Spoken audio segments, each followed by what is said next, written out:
हम लोगों ने बिल्कुल सोचा नहीं था कि हम लोग नृत्यांगना होंगे। तो कमली जी छोटी थी, एक बार इनका 1 साल की इनके पाँव में फ्रैक्चर हो गया, गिर गई थी। तो सबसे पहले मम्मी ने नर्स से पूछा ये डांस कर सकेगी। मेरे गुरुजी जितेंद्र महाराज जी बनारस घराने के नृत्य प्रवर्तक, जिसे कहते हैं एक मध्य युग में जो नृत्य की एक सेकंड कोटिंग हो गई थी उसको हटा के pre Mughal style of Kathak, जो पहले उन्होंने मंदिर नृत्य शैली में हुआ करता था, उसको पुनः स्थापित किया लोगों के साथ। हमारे कथक में सबसे अच्छी बात है पाँव बोलते हैं, वो तो वो है हो जाएगी उल्फत मुझसे, एक नजर मेरे महबूब नजर तो देख।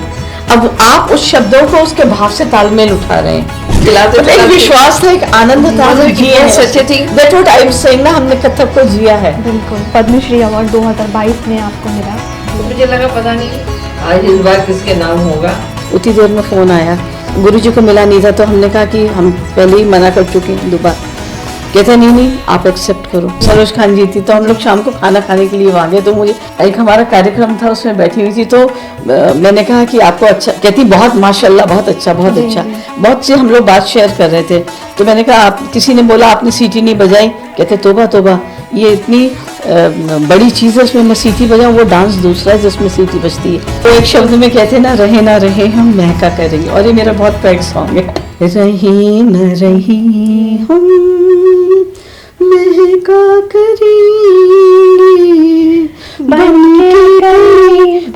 के सबा बागे वफा में, रहे न रहे हम। कहते कंचन देह सी कामिनी, अरु कटी लता निसंदेह, मृग नैनी गजगामनी, नलनी कमलनी द्वय। अरे वाह।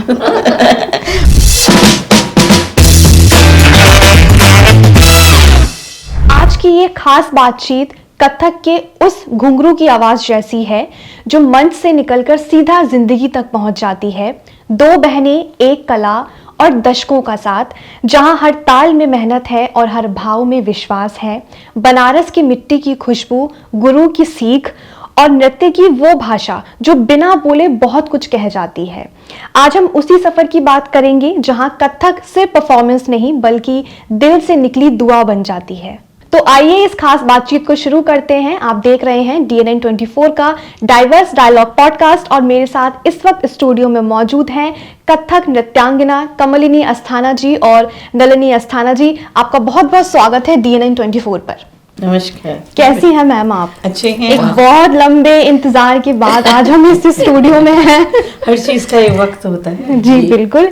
तो मैम मेरा पहला सवाल आपसे ये है कि आप दोनों बहनों ने साथ में कथक की शुरुआत की, और एक कला 2 लोगों का साथ, बहुत खूबसूरत सफर रहा होगा। क्या मुश्किलात आई और कैसा ये सफर रहा, उसके बारे में जानना चाहूंगी। हम दोनों का एक साथ होना, एक बहन के रूप में, एक हमसफर के रूप में, और एक गुरु का सानिध्य होना जिसने हमें एक रूपता में बांध दिया, वो भी नृत्य की। तो मुझे लगता है संस्कार की प्रबलता है। एक परिवार, एक सोच, एक ध्येय, एक विचार से जब आप अग्रसर होते हैं तो जीवन में कोई चीज़ आपके लिए कठिन नहीं होती। मैं ईश्वर की कृतज्ञ हूँ कि उसने हमारे में एक जो पात्रता ढूंढी कलाकार की, और सानिध्य मिला जिस गुरु का, गुरु जितेंद्र महाराज जी का। और मेरा जो एक हमसफर, जिसे कहते हैं ना, हमसफर अच्छा हो तो सफ़र बहुत अच्छा करता है। तो कमलनी जी के रूप में, अब मुझे ये नहीं पता इनका हमसफर अच्छा है या नहीं, मेरा हमसफर तो बहुत अच्छा, भी बहुत अच्छा है और सफ़र भी बहुत अच्छा रहा। तो मेरा अगला सवाल आपसे है, आपका बचपन जो है आगरा में बीता, आप आगरा से दिल्ली आई, तो कथक जैसी कला में आने का कब आपने सोचा कि मुझे इस कलाकार बनना है, इस क्षेत्र में आना है? हाँ, ये तो सही है कि हम लोगों का जन्म आगरा में हुआ, लेकिन हम लोग ज़्यादा दिन तक नहीं रहे वहाँ, क्योंकि पापा एयरफोर्स में थे तो हमेशा ट्रांसफरेबल जॉब रहते थे। तो it is just we were born there, and when we were just 2 or 3 years we shifted to Delhi. फिर उसके बाद हमारा दिल्ली में ही रहना हुआ, और जैसे होता है रूटीन वे में हमारी स्कूलिंग दिल्ली में हुई, कॉलेज भी दिल्ली में हुआ, लेकिन grooming is in Delhi but we were born at Agra. हम लोगों ने बिल्कुल सोचा नहीं था कि हम लोग नृत्यांगना होंगे, बस हमारे घर में ऐसा माहौल था। मम्मी साहित्यिक और गाना गाती थी, मम्मी वोकलिस्ट थी, लेकिन उस समय हमारी फैमिली में प्रोफेशनल तरीके से किसी ने अपनाया और उसको प्रेजेंट करें ऐसा चलन नहीं था जी। जिस शौकिया जिसे कहते हैं। लेकिन जिसे मैंने आपसे बोला संस्कार की प्रबलता आपको कहाँ ले जाए, जिसे कहते हैं ना एक रास्ता पकड़ लें गलती से भी या चाह के भी, तो उसका दूसरा छोर जहाँ मिलता है वो हमें पता नहीं होता, जब मिलता है तो हम कहते हैं हम यहाँ आ गए। वो वाली बात हमारे साथ हुई। मम्मी के सुप्त मन में, जैसे कई लोग होते हैं ना, सोचते हैं हम ये नहीं कर पाए तो हमारे बच्चे करें, तो कहीं से उनके मन में ये विचार था कि हम कलाकार बने और खासकर डांसर। उसका मुझे एहसास तब हुआ, किसी ने एक बार मुझे बताया जब कमली जी छोटी थी, एक बार इनका 1 साल की इनके पाँव में फ्रैक्चर हो गया, गिर गई थी, तो सबसे पहले मम्मी ने नर्स से पूछा ये डांस कर सकेगी। मतलब that as she was thinking, उनके मन में भाव था, सुप्त भाव था, कला के क्षेत्र में ही जैसे आप कोई बीज को डाल दें और वो बीज सही हो और मिट्टी भी सही हो, तो आपको उससे कुछ करने की जरूरत नहीं, समय आते वो रुकता है, रोपित हो जाता है।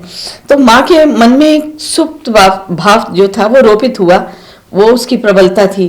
तो हमें बाद में पता चला कि जब मौसी ने हमें बताया कमली जी के साथ ऐसे, तो मैंने कहा कितने पहले की बात थी। और दूसरे हम लोग साइंस स्टूडेंट थे। अच्छा। तो हम लोग हमेशा आर्ट को साइंस से कम समझते थे, वो ऐसी मानसिकता थी, स्पोर्ट्स ये सब ना। और उस शुरुआत से बनी हुई थी कि या कि लेकिन जैसे कई कहते हैं ना ब्लेसिंग इन डिस्गाइज, कभी इंसान ठोकर खा के भी वो देख लेता है जो खड़े होकर नहीं देख पाता। बिल्कुल। तो मैं एक बार बीमार हुई, टाइफाइड हो गया था मुझे, तो बुक शेल्फ में किताबें रखी थी, वो थी मम्मी की। तो मैंने वो जयशंकर प्रसाद जी की वो किताब उठाई, वो उनके पेट कवि थे, उसमें लिखा था शशि मुख पर घूंघट डाले, आंचल में दीप छुपाए, जीवन की इस गोधूली में तुम कौतूहल से आए, माना वो छलना थी पर उसमें मेरा विश्वास घना था, उस माया की छाया में मैं स्वयं सत्य बना था। और वो जब मेरी मेमोरी शुरू से तेसरी में एक बार ये पढ़ लेती तो मुझे याद हो जाता। वही ना आपको और वो तो आप लिखती भी तो बहुत अच्छा है। हाँ वही तो मैं बोल रही हूँ ना। क्या जैसे आपकी मम्मी को गाने का शौक था, वो गाती थी, आपको भी शौक है गाने का, आप गाती हैं? जी, हमारे घर में माहौल तो शुरू से था जी। और बड़े बड़े गुरु लोग आया करते थे। ये था कि वो म्यूजिकल एनवायरनमेंट हमें शुरू से मिला, तो मैंने तब मन में सोचा कि ये साहित्य, एक पुरुष इतना अच्छा चीज भाव ले सकता है। हमारे स्पोर्ट्स में यहाँ पे तो हमने ये सब बातें सुनी नहीं थी। A feeling about a female। हाँ, and to a feeling about a female. और वो चीज करके फिर मुझे धीरे धीरे धीरे पढ़ने का, देखने का शौक हुआ। फिर जब गुरुजी का सानिध्य मिला, मम्मी ने गुरुजी के पास लेके गए हमें करने के लिए, तो हमें लगता था कि ऐसे शौकिया है जैसे और काम होते हैं, ये भी चला जाएगा। लेकिन उनकी विल पावर कि वो सिखाएं और उनका एक त्याग कि हम सीखें, वो कहाँ जाके कॉन्साइड हुआ भाग में वो हमें भी नहीं पता चला। तो ऐसे गुरु सानिध्य में हमें मिला, उनके अंदर जो एक कलात्मक, भावात्मक और एक कला के प्रति रचनात्मक सोच थी, वो शनय शनय हमारे में अंदर आई। और पहले ये इतना सरल नहीं था, क्योंकि It's an abstract world. Like performing art is an abstract world. You have to really understand the personality first, then learn. तो पहले गुरु को समझना, वो क्या कमांड कर रहे हैं, और गुरु भी हमको समझे, क्योंकि उन लोगों की बातें, उन लोगों की जो डेप्थ थी वो हम लोगों को समझ ही नहीं आती थी, क्योंकि हमारा माइंड, स्टेट ऑफ माइंड तो गर्म करके आप मोड़ सकते हैं। जी, लोहे को तो आप गर्म करके मोड़ सकते हैं, लेकिन किसी विचारधारा को एक दिशा दे के मोड़ना, उसको एहसास करा के, उसकी गर्माहट है एहसास कराना, जब तक मेरे मन में वो एहसास नहीं होगा तो वो कला मेरे अंदर उतरेगी नहीं। तो वो सेल्फ रियलाइजेशन, और एक समय आता है जैसे आप दर्पण में अपनी छवि देखते हैं, आप अपने आप से साक्षात्कार कर लेते हैं, ओ दिस वॉज मी। क्योंकि सारी विद्याएं बाहर से अंदर आती हैं, लेकिन कला आपके अंदर से बाहर आती है, जो गुरु आपके लिए जागृत करता है और एहसास कराता है। तो आपके गुरुजी बनारस घराने से थे, तो इसीलिए आपका जो ताल्लुक है वो बनारस। मेरे गुरुजी जितेंद्र महाराज जी बनारस घराने के नृत्य प्रवर्तक, जिसे कहते हैं एक मध्य युग में जो नृत्य की एक सेकंड कोटिंग हो गई थी, उसको हटा के pre Mughal style of Kathak, जो पहले उन्होंने मंदिर नृत्य शैली में हुआ करता था, उसको पुनः स्थापित किया लोगों के सामने। मैम कथक को लेकर जो ये कला है, बनारस घराना, जयपुर और लखनऊ का घराना मुख्य तौर पर, और अभी रायगढ़ घराने को भी मान्यता मिली है जी। तो क्या खास बनाता है बनारस घराने को इन दोनों घराने से अलग? देखिए, जो कला है ना, उसमें एक बड़ी खूबसूरती है, उसमें कुछ भी जुड़ जाए वो एक उसमें एक पन्ना और ऐड हो जाता है और खूबसूरत हो जाती है। तो यही बात है कि हम जब इसको गुरुजी के पास सीखते रहे, करते रहे, तो उसका जो हमारा प्रेजेंटेशन था वो अकॉर्डिंग टू द टाइम और नीड ऑफ द टाइम।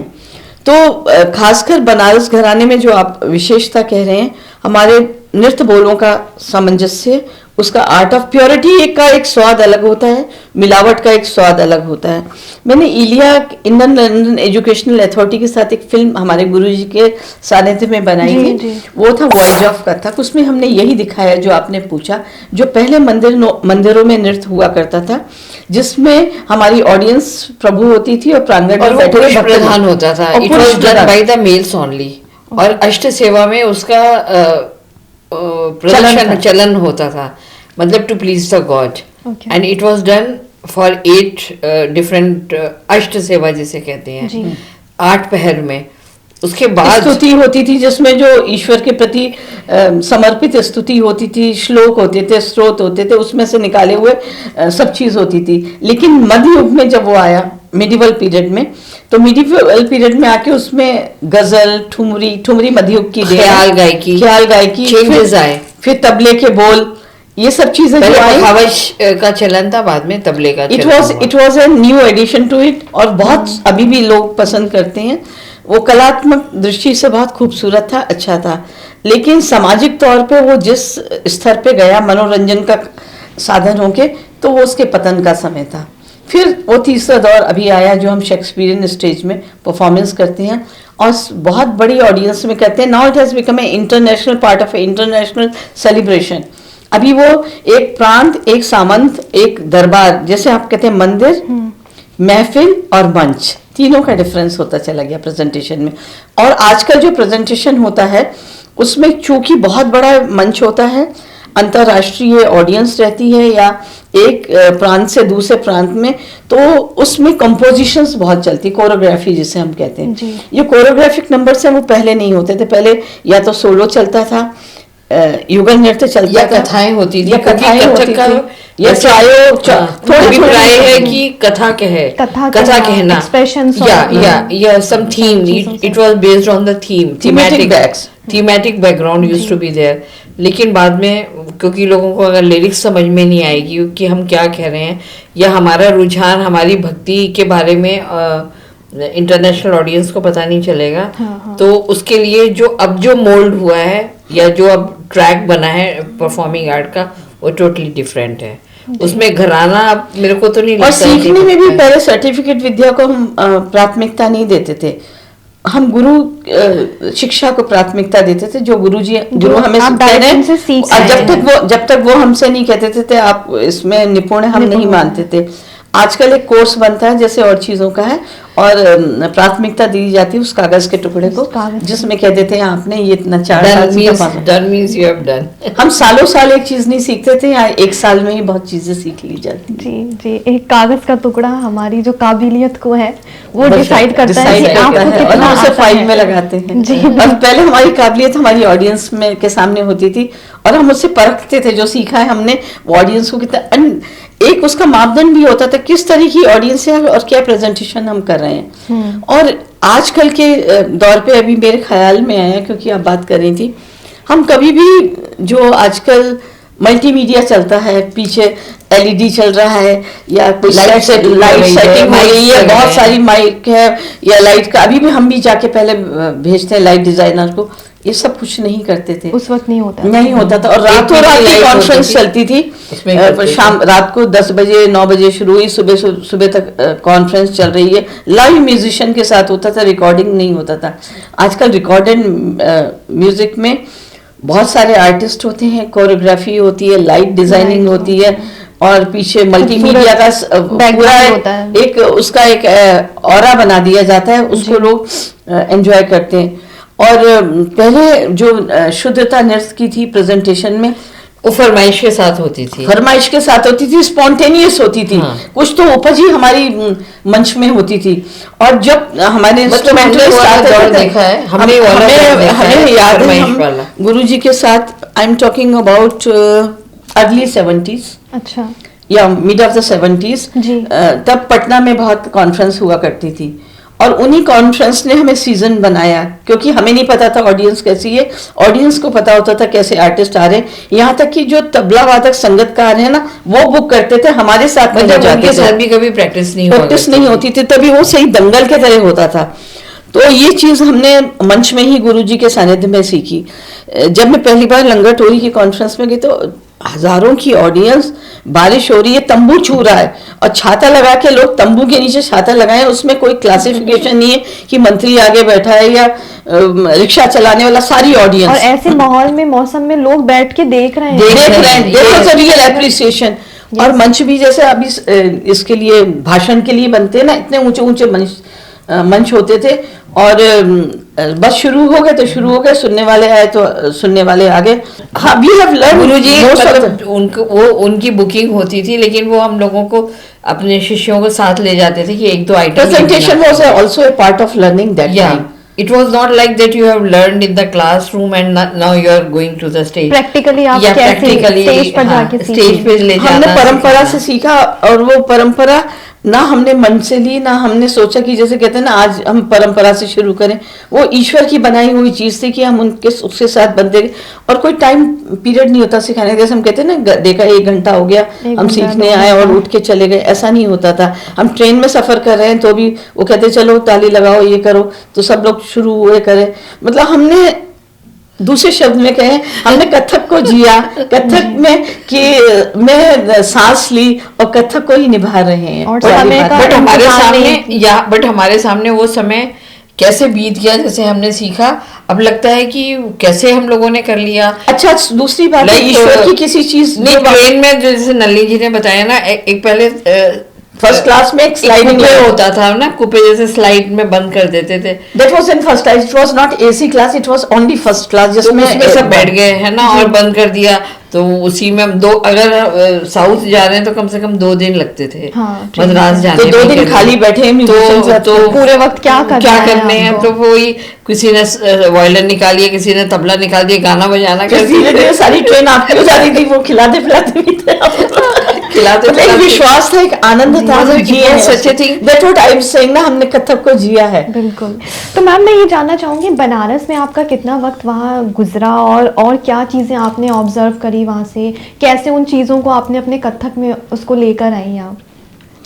देखिए, घराने की स्पेशलिटी अगर आप कुछ कर रहे हैं तो ज़रूरी नहीं है, जैसे जो लखनऊ घराने वाले, कोई लखनऊ जाके नहीं सीखे, लेकिन वो जैसे ना style of painting, style of designing, style of learning, वो स्टाइल हमने गुरुजी से सीखा और अपने अंदर उतारा।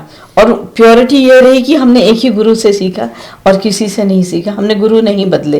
बट जो आपने बनारस की बात कही, तो बनारस के अंदर जो शुद्धता है, शुद्धता मीन्स हाँ, जाते रहे, देखते रहे। और आपको ये वाली बात बहुत अच्छी है, जो गंगा उत्सव शुरू हुआ था बनारस का, उसका गंगा उत्सव, उसका पहला उद्घाटन हम ही ने किया था। हाँ, ताज महोत्सव का भी उद्घाटन सबसे पहले जो आगरा में लगता है। हाँ, जी। तब कल्चर उस टाइम पे डीपी सिन्हा जी हुआ करते थे, वहाँ के यूपी कल्चर उसके। तो हम लोगों ताज ने महोत्सव में जब आगरा में लगता है तो आप लोग जाते हो वहाँ? कभी कभी जाते हैं, हर मैं साल बीच तो में नहीं 2-3 होता, बार गई हूँ। लेकिन उसका उद्घाटन हमने किया ताज महोत्सव का भी।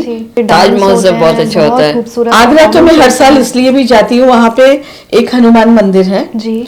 तो वजीरपुरा में। वजीरपुरा में, वजीरपुरा। हाँ, सुर सदन एक तो वो ऑडिटोरियम। गुरु जी वहाँ पे सेवा देते थे। तो हनुमान जयंती होती, चैत की पूर्णमासी, और बहुत से लोग दर्शक, पहले तो वो मंदिर में ही होता था, सब लोग कोई दीवार पे बैठा, कोई कहीं माँ सुनने आते थे। उसके बाद सुर सदन पे शुरू किया उन्होंने, तो इस बहाने राजा की मंडी में हम ठहरते थे गेस्ट। और वहाँ पे सारे आर्टिस्ट जाते हैं, दिल्ली के सब आर्टिस्ट। अच्छा, वो जैसे कहते हैं ना, तो वो आगरा में जितने स्कूल्स के परफॉर्मेंस होते हैं कला को लेकर या आर्ट्स को लेकर, वो सब सूरदर्शन सुरदर्शन में में ही ही होते हैं। हाँ, वो अच्छा वहीं पर ही ऑडिटोरियम होते है, हैं। और जी, वहाँ जी। बहुत अच्छा हर साल बहुत अच्छे अच्छे कार्यक्रम होते हैं। तो मैम, मैं आपने बनारस घराने के जो कथक जो है वो हमारे भारत में ही नहीं मतलब विदेशों में भी आपने परफॉर्म किया है। आपका पहला सफर, अगर मैं सही हूँ, 1983 में आप फ्रांस और पेरिस गए थे, तो वहां पर कैसा एक्सपीरियंस रहा पहला परफॉर्मेंस का बाहर जाने के बाद? 83 में हमें एक उफ्टा कॉन्फ्रेंस में भेजा गया था जी। That was in Spain, but it was via Paris जो आप कह रहे हैं। तो जी। पेरिस से हमारी फ्लाइट चेंज हुई थी, और ये टूरिज्म और सिविल एविएशन पहले एक मिनिस्ट्री होती थी, उसके अंतर्गत था। तो उन्होंने हमें कहा कि आप इसमें जाइए। हमारा प्रोग्राम शो 1.5 घंटे के करीब का प्रोग्राम था। That was on the India evening that day, और किसी का नहीं था, और इंडिया फूड का बाहर कहीं डिस्प्ले था। तो बहुत देर तक तालियां नहीं सुनी हमें। तो दिल्ली इंडिया में तालियां सुनने की आदत थी कि अप्लॉज भी नहीं कर रहा था। अप्लॉज भी नहीं करता। हमें लगा, मैंने कमलनी जी से पहले आइटम की बात समझ ही नहीं आया, ये समझ में आ रहा है या हम सही नहीं है, क्या क्या बात है, या कुछ है।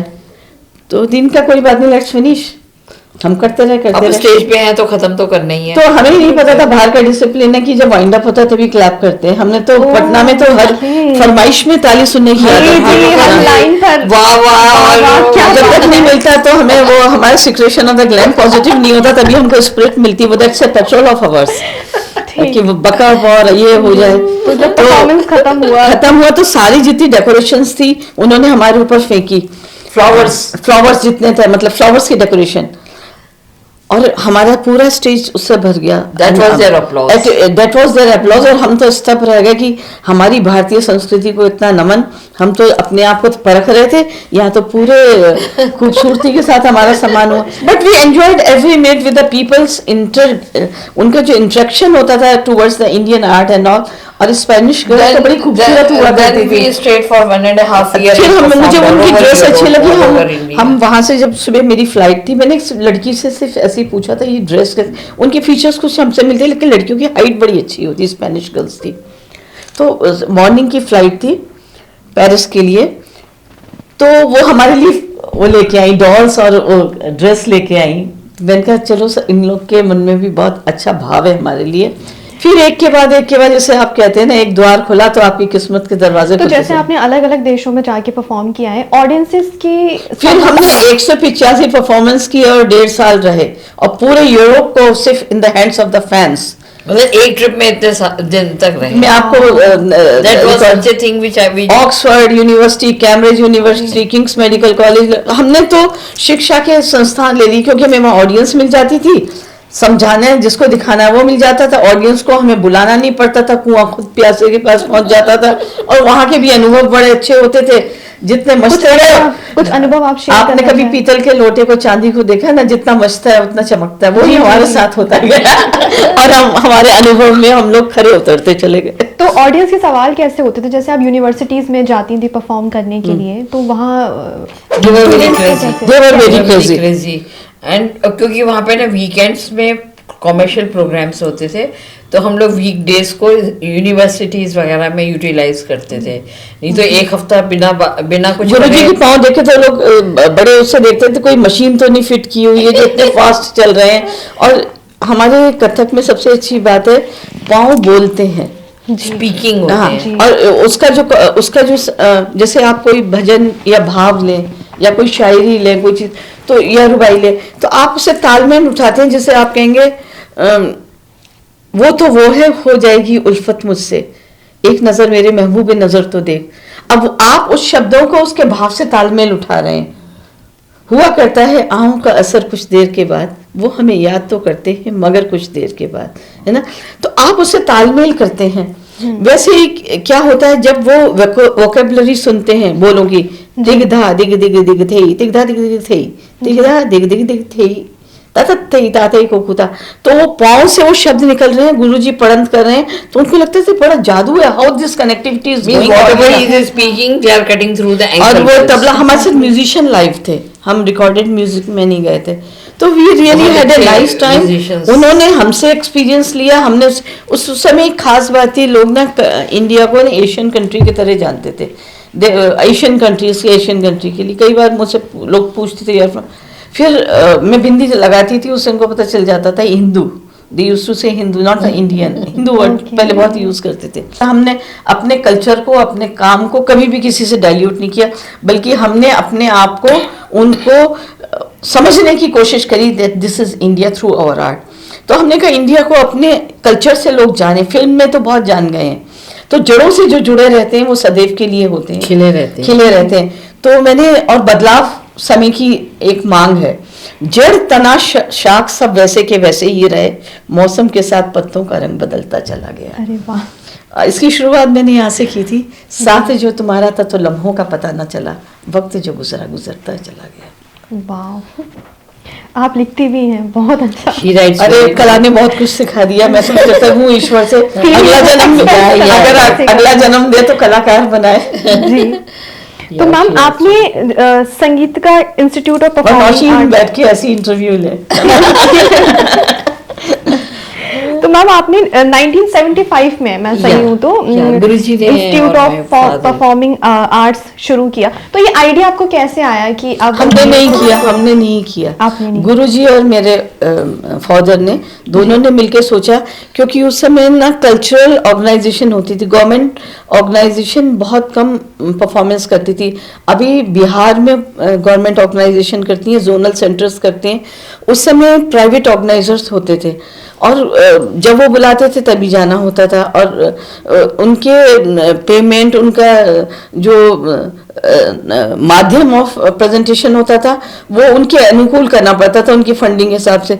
तो इन लोगों ने विचार किया उस समय कि क्यों ना अपनी एक ऑर्गेनाइजेशन हो जिसका ध्येय हो कि हम उन बच्चों को सिखाएं जो परंपरा से जुड़ना चाहते हैं। आपके गुरुजी ने और आपके फादर ने दोनों ने मिलकर आइडिया था कि इस इंस्टीट्यूट को हम लोग, they are like founder member. Like my father wanted to do something for Guruji, तो उन्होंने सोचा, and Guruji wanted to do something for the art, and both of them wanted to do something for us.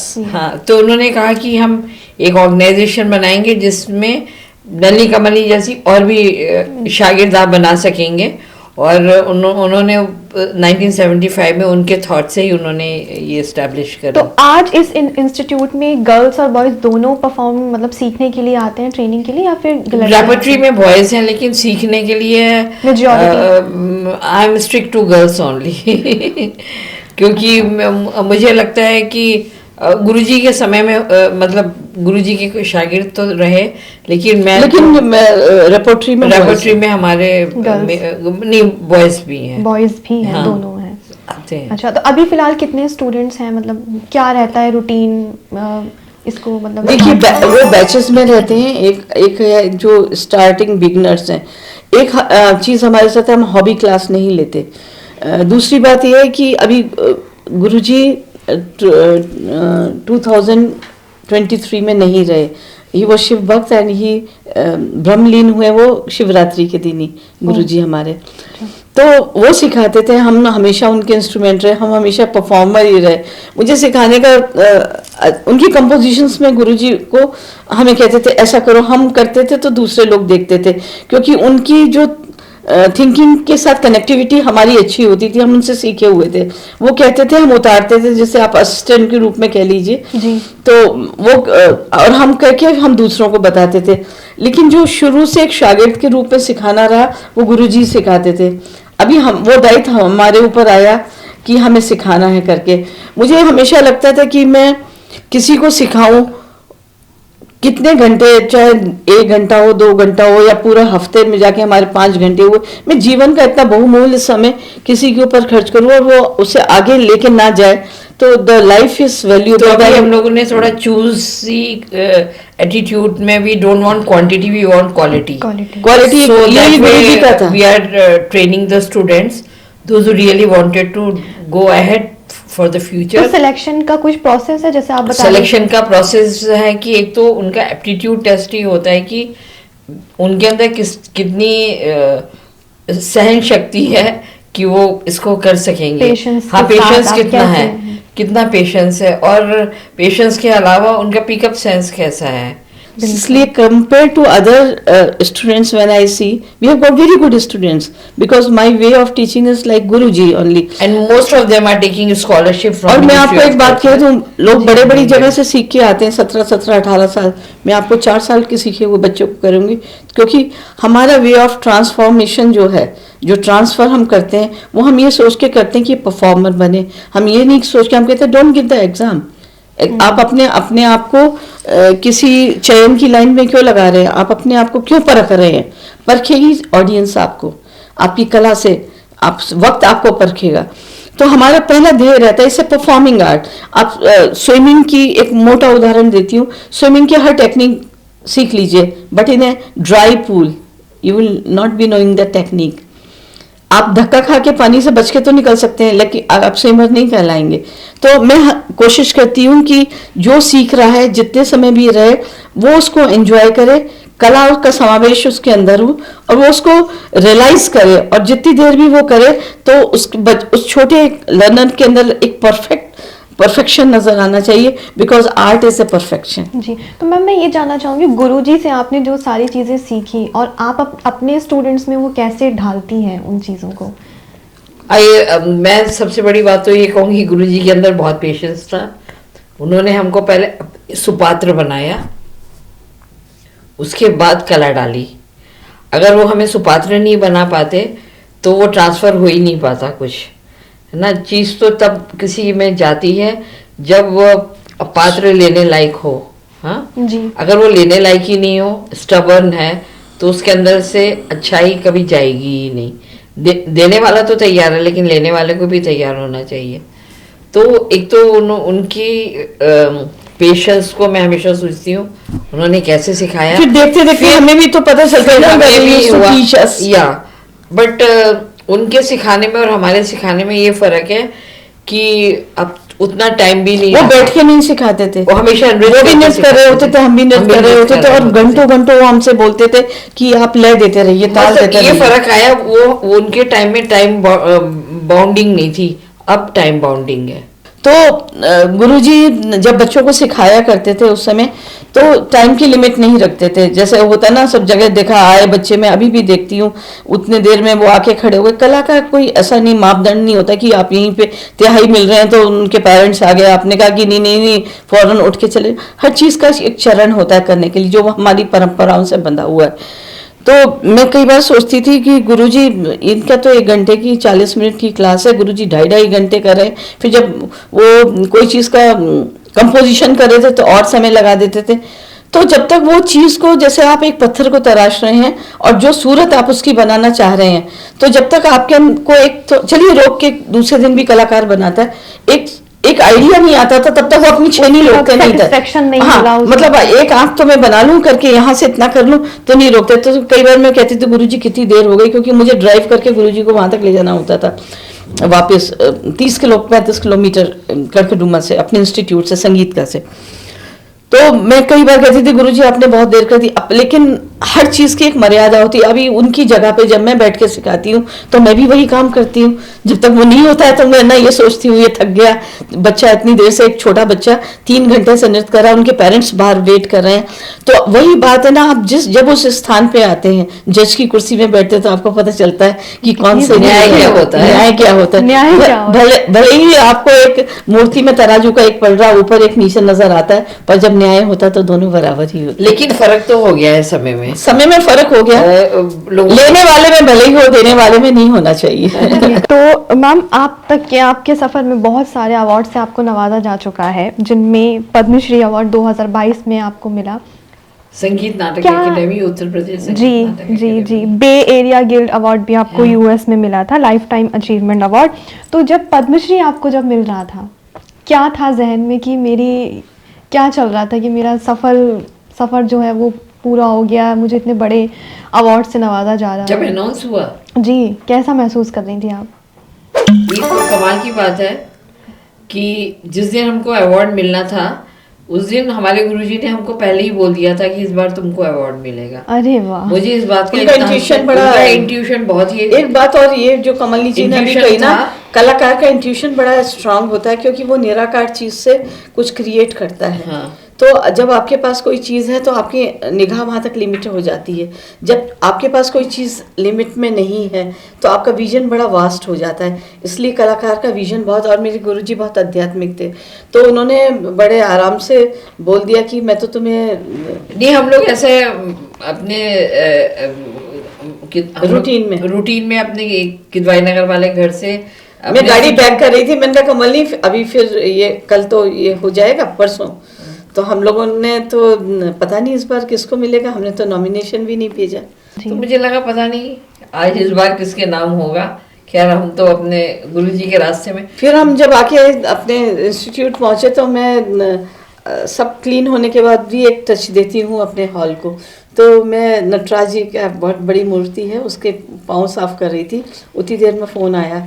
तो अमूमन हम avoid करते हैं कि अपने डांसिंग हॉल में कोई फ़ोन ले। गुरुजी ने बोला कि उठाओ, वो लैंडलाइन से था। लैंडलाइन से था, तो उन्होंने बताया कि हम कहाँ से बोल रहे हैं, होम मिनिस्ट्री से। तो गुरुजी ने कहा उसके लिए, मतलब वो ऐसा बोल रहे थे जैसे कुछ उनसे डायलॉग हो चुका हो। उसके बाद प्रेसिडेंट हाउस से कहते हैं हमने गुरुजी को मिला नहीं था, तो हमने कहा कि हम पहले ही मना कर चुके हैं 2 बार। कहते हैं नहीं आप एक्सेप्ट करो जी। तो फिर हमने एक्सेप्ट किया, तो अच्छा लगा बहुत। हमसे ज़्यादा हमारे लोगों को अच्छा लगा, क्योंकि उनको लगता है वी ऑलवेज से आपको जब डिजर्विंग हो और आपको कोई चीज़ मिले तो खुशी ज़्यादा होती है, खुशी होती है बजाय आप शॉर्टकट के। और गुरुजी का एक कहना हमेशा था, become deserving than have a desire. देखिए जब भूखे हो और खाना मिले तो उसका आनंद अलग होता है ना। अब उसको आपको भूख का एहसास होता है, तृप्ति का भी एहसास होता है जी। तो इससे आपको पता चला कि आपकी जो आपने इतने दिनों खिदमत करी उसको, और बहुत जगह से तो मिलते रहे, लेकिन जैसे कहते हैं देश की माटी अपनत्व, तो फिर देश का पुरस्कार तो बहुत बड़ी चीज़, बहुत बड़ी चीज़ है जी। मैम आपने 18,000 फीट की ऊंचाई पर कथक किया, जहां सांस लेना भी आसान नहीं होता है। जी जी। उस किस्से के बारे में, उस एक्सपीरियंस के बारे में, कैलाश मानसरोवर में 2003 में it was a chance that Kailash Mansarovar यात्रा तो होती है, तो हर साल की तरह इस बार भी 2003 में भी एक बड़ा सा ग्रुप जा रहा था। लेकिन उसकी विशेषता ये थी कि उसमें सारे एनआरआईज थे और महामंडलेश्वर थे उस ग्रुप में जी। तो one of our known person is an IPS officer Uday Saheb ji. उन्होंने बोला कि आप लोग शिव भक्त हैं, आप चाहती हैं गुरुजी को वहाँ दर्शन कराना, तो इस बार बड़ा अच्छा मौका है, आप जरूर जाइएगा। तो we made it a point कि चलो हम चलते हैं। तो नहीं, फिर हमारे इंस्टीट्यूट बन रहा था, बहुत खर्चा आएगा, सब आएगा, पर देखिए ईश्वर जब बुलाता है तो आपको अपने ही बूते में बुला लेता है। तो उन्होंने स्वामी जी ने कहा, चिदानंद जी ने कि नहीं आप हमारे गेस्ट होके चलिएगा। तो हम लोग बहुत वहाँ महाराजा नेपाल के यहाँ पे कार्यक्रम था उनके जन्मदिन पे, फिर पशुपतिनाथ मंदिर में था। हमने 12 ज्योतिर्लिंग में नृत्य करने के बाद पशुपतिनाथ में नृत्य किया और फिर हम कैलाश मानसरोवर की यात्रा पे गए। तो since we were having all costumes and all, we made it a point to dance. जब पहले इस तरह से कोई करेंगे ऐसा कोई डिसाइडेड नहीं था। अच्छा, ओके। हमारे पास सब कुछ था, मतलब कॉस्ट्यूम भी थे, घुंघरू भी थे, भी डिसाइडेड नहीं था कि वहां फिर हम लोग ने वहां गए तो फिर we were travelling to Prayag, Lhasa, वो रूट था जाने का। तो हम लोगों ने वहाँ पोटाला पैलेस में भी नृत्य किया। मतलब it was unscheduled but wonderful trip experience. It was wonderful. तो मैं कथक की तरफ आना चाहूँगी। जैसे कथक में कहानियाँ को एक्सप्रेशंस और अपनी हाथों के एक्सप्रेशन से बताया जाता है, तो आप कुछ मुझे करके दिखाएंगी कि कुछ का मतलब हमारी ऑडियंस और मैं भी जान सकूँ, कैसे करते हैं आप, थोड़ा मुझे बताएं। गुरुजी का लिखा हुआ है, वो लिखते बहुत अच्छा थे। एक उन्होंने विरहिणी नायिका का लिखा था, विरह में है। कहते हैं, एरी सखी का से कहूँ मन की बतियाँ, भेज दियो संदेश को उदो की कुब्जा संग प्रीत, ऐसे निर्मोही संग लागी मारी साची प्रीत। कारो तन है कारो मन है कारी बाकी प्रीत, ऐसे निर्मोही संग लागी मारी साची प्रीत। उसमें एक हमारे में कवित का छलन है। जब आप काव्य को नृत्य लयबद्ध होके बोलते हैं, हाँ। तो उसमें हम लोग अपनी भारतीय संस्कृति में बहुत लक्षण को मानते हैं। जैसे कहते हैं ना, आपने खाली बर्तन देख लिया कहीं काम से जा रहे हो, या इसने बिल्ली ने रास्ता काट दिया, तो ऐसे साहित्यिक रूप में बोलते कोई चीज़ चूड़ी का टूट जाना ना, करक जाना, मतलब किसी ने मारा ना हो, किसी ठोकर ना लगी हो, लेकिन वो टूट गई। तो कर के कंगन करक गए, राधा जी के कंगन है वो करक गए। तो उनको लगता है कोई गलत लक्षण है। वो क्या लक्षण था कि कृष्ण उनको छोड़ के बरसाने चले गए थे, तो नहीं, मथुरा चले गए थे वृंदावन से। तो उसका कविता है, पढ़िए। कर के कंगन करक गए, कित घटत नट नागर, गिधर गिरधर किधर गए, मुकुट धर दिन रैन रटत राधा नट नगर को। धा नगर को धा नगर को धा, धा नगर को धा नगर को धा, धा नगर को धा नगर को धा। वाह, ऐसे बस एक्सप्रेशन से है। एक हम लोग घूंघट का अंदाज भी कर सकते हैं। दिख दिख दिख दिख दिख दिख दिख दिख ता अथे इ आ अथे इ थे इ ता थे आ थे इ थे इ ता थे ति आ थे ति ता थे ति आ थे ति ता थे आ थे थे ता थे आ थे थे थे थे थे थे थे थे थे थे।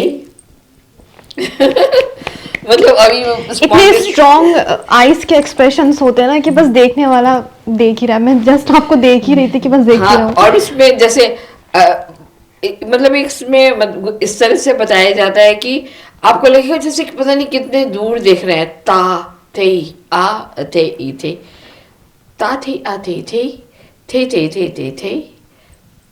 इसमें ये जो है ना हाँ ता थे आ थे थे। इसको हमने गर्दन के साथ घुमाया। ता थे आ थे। एंगल्स रहते हैं, एंगल्स ये रस थोड़े से, है। हाँ थोड़े से, अगर आप थोड़ी सी गर्दन झुका लेंगी तब क्या होगा, गर्दन सीधी रखेंगी तो कौन सा रस आएगा, फिर गर्दन झुका लेंगी तो कौन सा रस आएगा। ये थोड़ी सी बेबसी हो जाएगी, ये इंतजार हो जाएगा, ये प्रतीक्षा हो जाएगी, मतलब थोड़ा प्रत्यांग गोपाल। जैसे ये ता है और यहाँ से मुड़ते थे ही हो गया, और यहाँ से आते थे ही ता थे ही ता। तो इतना माइन्यूट चीजों को यू हैव टू कैसे प्रतीक्षा, इंतजार, प्यार और ये सारी चीजों को एक्सप्रेस करना। हाँ, और सब चीजें देखिए अगर मैंने बस इतना ही करा, देखिए इसमें आपको लग रहा है झांक भी रहे हैं, देख भी रहे हैं, प्यार से देख रहे हैं, है ना। और थे ई थे, इधर से ये घूंघट, जैसे आप सोचिए घूंघट है और उसको यूं खींचा, आगे से खींचा, पीछे से किसी थे जब आप आगे से खींचेंगे तो थोड़ा सा गर्दन यूं हो जाएगी ना। थे ई थे ई थे, मतलब थे ई थे ई, ये इधर से पकड़ा, इधर से हटाया और फिर गर्दन से यूं देखा। जी, तो मेरे 2 सवाल हैं आपसे और कुछ रैपिड फायर क्वेश्चंस होंगे। तो 2 सवालों में मेरा पहला सवाल है आपसे कि कथक और सिनेमा का रिश्ता काफ़ी पुराना रहा है। पाकीज़ा फिल्म और उमराव जान में जैसे फिल्मों में कथक मतलब डांस किया है, तो जनक जनक पायल बाजे में भी बहुत कथक था। जी, आपके हिसाब से सिनेमा ने कथक को कितना करीब से जाना और पहुंचाया है? ये जो पाकीज़ा और उमराव जान में जो था, कॉस्ट्यूम नृत्य को उन्होंने ना कोठे के दर्जे पे दिखाया है, उसको वैसे नहीं दिखाया, कला के तौर पे। अब वो भी कला ही है, ऐसी बात नहीं है, लेकिन उसको जो स्टैंडर्ड जो हमने बताया था ना, जो नृत्य का दौर था, वो कोठे वाला दिखाया है। जबकि अगर मैं आपको, जो मैंने एक आपको नाम बताया, झनक झनक पायल बाजे या आम्रपाली, आप आम्रपाली के अगर नृत्य देखेंगे, जाओ रे जोगी तुम जाओ रे, ये है प्रेमियों की बस्ती यहाँ, ये है प्रेमियों की नगरी, यहाँ प्रेमी ही है पूजा। उसमें जो नृत्य हुआ है, I think Vyjayanthi Mala was there, wonderful. अगर मैं जो आपको बोल रही हूँ झनक झनक पायल बाजे, उसमें जो वो भी हमारे बनारस घराने के थे, गोपी कृष्ण जी, उनके ऊपर और संध्या ने किया है, वी शांताराम की बनी हुई पिक्चर है, उसमें उन्होंने नृत्य का बहुत अच्छा प्रेजेंटेशन दिखाया, because it was pure Kathak. और प्योर कथक में भी युगलबंदी थी, उसमें जिसे क्या कहते हैं, एक नैन सो नैन नहीं मिलाओ में बहुत अच्छे उसमें एक कंपटीशन दिखाया है, डांस, 2 डांसर्स के। It's a good platform to promote it was, and because of that Jhanak Jhanak Payal Baaje, Kathak got so much of boost at that time. तो वो अच्छा प्रयोग था भी शांताराम का। ये आम्रपाली बहुत अच्छा, बहुत सारे अच्छे एक वो है जिसमें रागिनी पद्मिनी ने नृत्य किया है, बहुत अच्छे अच्छे थे। कई बार ऐसा होता है कि लेकिन आपका इसमें- नाम किस चीज के लिए मशहूर है, उस ब्रांड से आप जाने जाते हैं, उसकी डेप्थ आप जानते हैं। जैसे थिएटर मेरा सब्जेक्ट नहीं है, मेरा सब्जेक्ट डांस है, जी। तो मुझे उसकी डायलॉग डिलीवरी वगैरह के बारे में पता है, लेकिन उसकी डेप्थ मुझे नहीं पता है।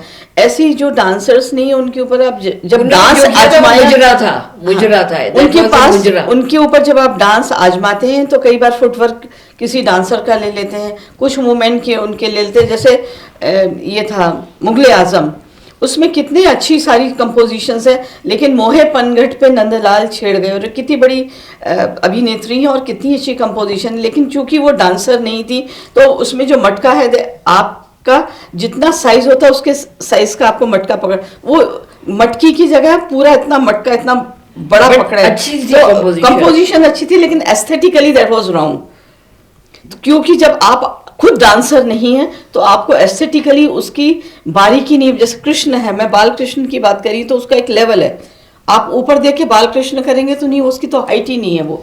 तो एस्थेटिकली जब इन्वॉल्वमेंट होता डिटेलिंग है, जो है उस लेकिन चीज़ की- सिखाने वाले ने सही सिखाया, प्रोजेक्ट करने वाले ने सही किया, लेकिन आपके अंदर उसका मर्म नहीं था, तो जल्दबाजी में आपको ये नहीं पता चला। अब आप देखोगे तो थोड़ा थोड़ा अटपटा लगेगा, पता लगेगा, बाकी तो रनिंग में तो पता नहीं इट चलता। वाज अ हिट सॉन्ग, मोहे पनघट पे आज भी सब लोग कंपोजिशन बहुत अच्छी, गाने की ये सब डांस पिक्चरें बहुत अच्छी थी।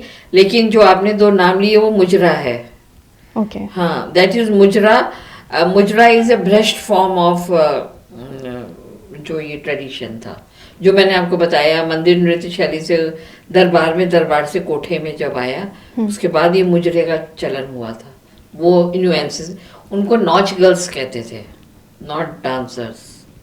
ओके ओके तो मेरा आखिरी सवाल आपसे ये है कि कथक ने मंदिरों से दरबारों तक और आधुनिक मंचों तक का जो सफ़र है वो तय किया है, और जैसे लखनऊ में वाजिद अली शाह के वक्त में लखनऊ घराना जो है वो बसा, तो कथक को आप गंगा जमुनी तहजीब के अकॉर्डिंग कैसे एक्सप्लेन करेंगी, कैसे बताएंगी? जब आप एक तहजीब को प्रेजेंट करते हैं, हम भी कथक करते हैं, लेकिन जब मैं कोई भक्तिमय चीज़ करती हूँ तो मैं वो अंगरखा नहीं पहनती हूँ, क्योंकि वो उससे कॉन्साइड नहीं कर रहा है। जैसे हम एक स्कर्ट कहते हैं, स्कर्ट भी स्कर्ट है, लहंगा भी स्कर्ट है, और आप कोई और चीज़ पहने जो भी घाघ उसमें है, लेकिन लहंगे का चलन एक दूसरी चीज़ है, स्कर्ट एक दूसरी चीज़ है। ऐसे ही जब आप एक मध्ययुग का नृत्य प्रेजेंट कर रहे हैं तो उसमें क्या ज्वेलरी होनी चाहिए, क्या उसका कपड़े का टेक्सचर होना चाहिए, कौन सा बनावट में होनी चाहिए, और उसकी अदायगी क्या होनी चाहिए, वो एक डिफरेंट चीज़ है। शाही महफिल जब हम करेंगे तो हम सब कुछ उसका कॉस्ट्यूम, उसकी अदायगी सब कुछ फर्क है, वैसे ही करेंगे। हाँ, और जब आप ये मंदिर नृत्य शैली करेंगे उसमें लहंगा चोली पहनेंगे, जब आधुनिक कर रहे हैं तो उसमें भी उन्होंने वो दोनों चीज यूज कर सकते हैं, लेकिन जो आप प्रेजेंट कर रहे हैं it should coincide with that. It's a symbol of unity that we have to accept left hand to right, right art to में लेफ्ट। कोई भी चीज जब आप उसमें कोई भी किसी चीज भी आर्ट को डालते ले हैं, लीजिए, वो ये कथक की यूनिक- खासियत है जी। कि वो इतना सहज है, अपने में किसी को भी किसी समेट को भी। लेता है। Any composition you do in Kathak it comes You out. give me one ghazal just now, I will compose it and dance. But in give me any rubai, I will compose and दाद dance. Dehlvi जी की करी तो आपने जुबान हिलाओ तो हो जाए हाँ। फैसला दिल का। हमने करी है, हमने एक जिस रह गुजर में साथ साथ चले थे मुझे हमने बड़े सारे रिसर्च करी है, उसमें हम लोगों ने रसो नगमा। जरूर रस्को नगमा वो हम लोगों ने किया था। तो ख़याली अंग की गजल चौबरी अंग मध्ययुग में और कुतुबुद्दीन जनाब की लिखी हुई जो पहले जो कॉल क्या करते थे उस समय की गजलों को लिया, फिर हमने ख्याली अंग की गजलों को लिया, हम मखदूम मोहिद्दीन की, फिर हमने दाद दहलवी की गजलों को लिया, और सबको हम लोगों ने बहुत खूबसूरती से कराया। तो हमारा ये रिसर्च वर्क होता था, मतलब ख्याली हम कभी अंग किसी में मिलाते चौबरी नहीं अंग हैं। और फिर जो Original जो है, originally उसको और अभी present गीतनुमा करना। गजल जो चल रही है। जब हम वो नृत्य करेंगे तो आप कहेंगे क्या अदायगी है, लग रहा है कि उस जमाने की है ये, उस आज से 500-600 साल पहले का पहनावा, वैसे अंदाज, उसकी सेंसिटिविटी, उसकी सेंसिटिविटी अलग होती थी, उसमें जो एक शरीर का दबाव होता था वो अलग होता था, ऐसा खुलेपन में नहीं होता था।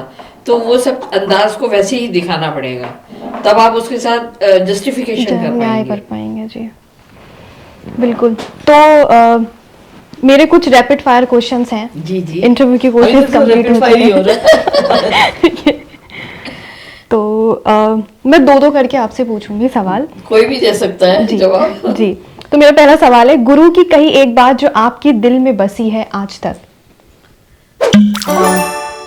उनकी हर बात मेरे दिल में बसी है, लेकिन एक बात उनकी है जो वो करते भी थे और कहते भी थे।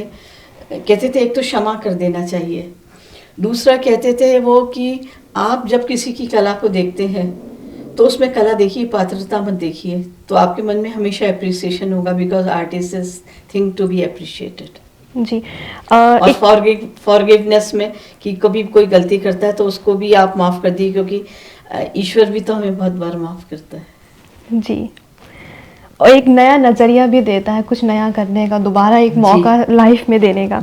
तो अगला सवाल है, एक बॉलीवुड से रिलेटेड है, किस बॉलीवुड एक्ट्रेस को आप कथक सिखाना चाहेंगे? क्या कभी आपने ऐसा सोचा है कि मैं इसको सिखाऊं? अरे हम अभी तक ही सीख रहे हैं अपने आप से, हम किसी को क्या सिखाएं? नहीं, अब वो रही नहीं जिनको हमें सोचा था हम उनके सामने करेंगे। किसे मैम? सब अपने आप में उस्ताद हैं आजकल। नहीं, आप किसी को कुछ नहीं लेकिन सिखा मुझे सकते। मीना कुमारी बहुत अच्छी लगती थी। मीना कुमारी मुझे भी बहुत क्योंकि शी पसंद वॉज है। Very natural. Yes. She was very natural, और लगता था कि वो अंदर से भी, वो she never had dual face, जो अंदर से थी वही बाहर से थी।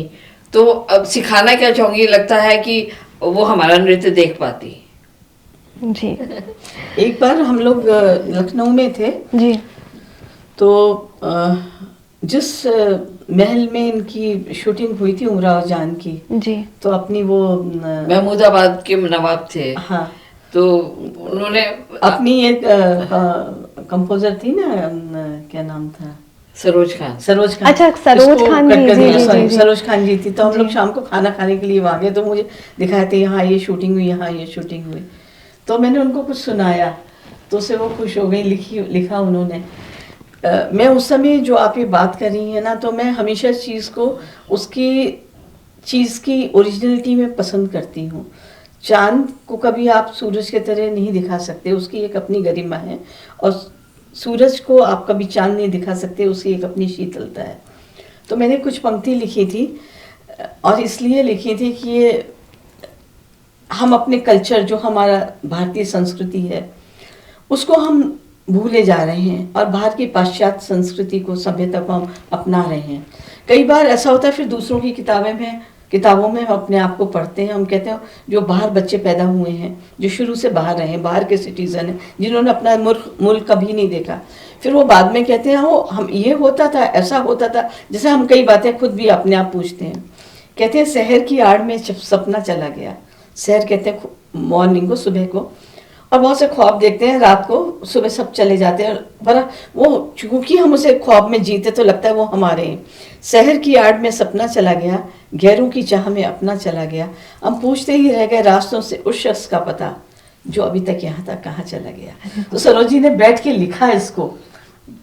एक हमारा कार्यक्रम था, उसमें बैठी हुई थी, तो मैंने कहा कि आपको अच्छा, कहती बहुत माशाल्लाह, बहुत अच्छा, बहुत जी, अच्छा। जी। बहुत से हम लोग बात शेयर कर रहे थे, तो मैंने कहा आप, किसी ने बोला आपने सीटी नहीं बजाई, कहते तोबा तोबा, ये इतनी बड़ी चीज़ है, उसमें मैं सीटी बजाऊं, वो डांस दूसरा है जिसमें सीटी बजती है, इसमें मतलब आप देखिए उनके रिस्पेक्ट कितनी Respect for the art. ये वो जो Because she कला had को learned जीता है। Kathak, na, so she was knowing what is the nuances of हाँ, Kathak हाँ। and how it is learned and taught. हाँ, तो वो अपनी विसल के लिए जानी जाती थी ना, तो कि बहुत पुरानी बात मतलब है। सीटी कोई बजाना चीज़ ना लगे कुछ तो अच्छा वो लगे। करती थी appreciation। जी हाँ। जी ये जी। लखनऊ की बात और है, डांट भी दिया करती थी। लेकिन हमसे थोड़ी प्यार करते थे। जी। और आखिरी के दो सवाल हैं। आज मंच पर जाने से पहले सबसे पहले ख्याल क्या आता है दिल में आपके? सबसे पहले हम मंच को प्रणाम करते हैं, ख्याल में गुरुजी रहते हैं कि वो पढ़ंत कर रहे हैं, और जो भी है हम कर रहे हैं कोऑर्डिनेशन से, वो जैसे करते आ रहे हैं, पर हमारे मन में वही एक शुरू से वो भावना थी जो पहले दिन थी कि मंच है, दर्शक हैं, और आज एक नया चैप्टर है, किसी तरीके से ऐसा हो जो हम पढ़ा रहे हैं वो दूसरे को समझ में आ जाए। आखिरी सवाल है, अगर आज की पीढ़ी को एक बात कथक के बारे में आपको कहनी हो तो आप क्या कहेंगे? सिर्फ ये कहेंगे सुर लय ताल जीवन में बहुत अहमियत And रखती there is है। no shortcut to it. No They shortcut should to listen. They should understand. भाव विचार अभिव्यक्ति से ओतप्रोत ये चीज। आप जीवन में कलाकार बने या ना बने, लेकिन उसका अंश आपके साथ होगा, तो आप संवेदनशील रहेंगे। और सबसे अच्छी बात है, और ये मत सोचिए कि आप उसके ऊपर कुछ एहसान कर रहे हैं। नलिनी जी हमेशा ये कहती है कला आपको रखे हुए है, ये बहुत बड़ी आपकी आपको एहसानमंद होना चाहिए कि इतनी बड़ी चीज, अद्वितीय चीज आपको अपने साथ रखे हुए और अंत तक आप चलते रहेंगे। अगर जीवन में आप सिर्फ ये मांग लें जो मैंने ईश्वर से मांगा है, मैं अंत तक नृत्य करती रहूं, तो मेरे हाथ पांव भी चलेंगे, मेरा दिमाग भी चलेगा और मेरा व्यवसाय भी चलेगा और लोगों के मन में भी हम जीते रहेंगे। जी, आज इस जो एक शब्द में कहते हैं ना रहे हम महका करेंगे, और ये मेरा बहुत पेट सॉन्ग है। 2 लाइन अगर आप गा देंगी तो। अरे उतने सुर में नहीं। जी प्लीज। वो चलाएंगे तो हाँ, if you will play on that and I continue. अच्छा, उसकी लाइंस वो कुछ सुर में आके इसमें रहे ना रहे हम महका करेंगे, रहे न रहे हम महका करेंगे, बनके कली बनके सबा बागे वफा में रहे ना रहे हम। बहुत ही प्यारी लिरिक्स हैं इस गाने की। हमारे एक बार ऑडियंस मैं में कवियों के बीच में फंस गई, जी तो सब लोग अपना इंट्रोडक्शन दे रहे थे, तो चलते चलते वो इंट्रोडक्शन तो मैं आपको दे दूं, क्योंकि मुझे लगता है कुछ अधूरा सा रहा। जी जी कहते कंचन देह सी कामिनी, अरु कटी लता निस्संदेह, मृग नैनी गजगामनी, नलनी कमलनी द्वय। अरे वाह। और फिर मेरी वही Nalini is such a good orator ना that I कंचन get देह lost. सी कामिनी पहले लिखा था, अभी की नहीं है। कंचन देह सी कामिनी, अरु कटी कहते हैं कमर को, अरु कटी लता निस्संदेह, मृग नैनी गजगामनी, नलिनी कमलिनी द्वय। और वही अंत में साथ जो तुम्हारा था तो लम्हों का पता ना चला, वक्त जो गुजरा गुजरता चला गया। अरे वाह। नहीं, नौशीन बहुत तुमको भी देख खूबसूरत। देख के अच्छा बोलने का मन करा। तुम बहुत प्यारी हो। Thank you ma'am. बहुत बहुत शुक्रिया इस बातचीत के लिए, आपके तजुर्बे, आपका एक्सपीरियंस और आपका सफर हमारी ऑडियंस को और मुझे बहुत सारी चीजें सीखने के लिए मिली है आपसे। अभी तो हमने एक्सपीरियंस बताया नहीं, हमारे बहुत अच्छे अच्छे एक्सपीरियंस हैं। दूसरा एडिशन हमेशा होता है हर एक किताब का। हाँ, सीक्वल 2 सेगमेंट। जी जी जी बिल्कुल। सेगमेंट 2। और ऐसे ही खास इंटरव्यूज के लिए डीएनएन को जरूर सब्सक्राइब करें। बहुत बहुत शुक्रिया मैम हमें वक्त देने के लिए और डीएनएन के स्टूडियो में आने के लिए। हमारे याद सफर रहेगा। की आप चश्मदीद रहे। जी थैंक यू सो मच।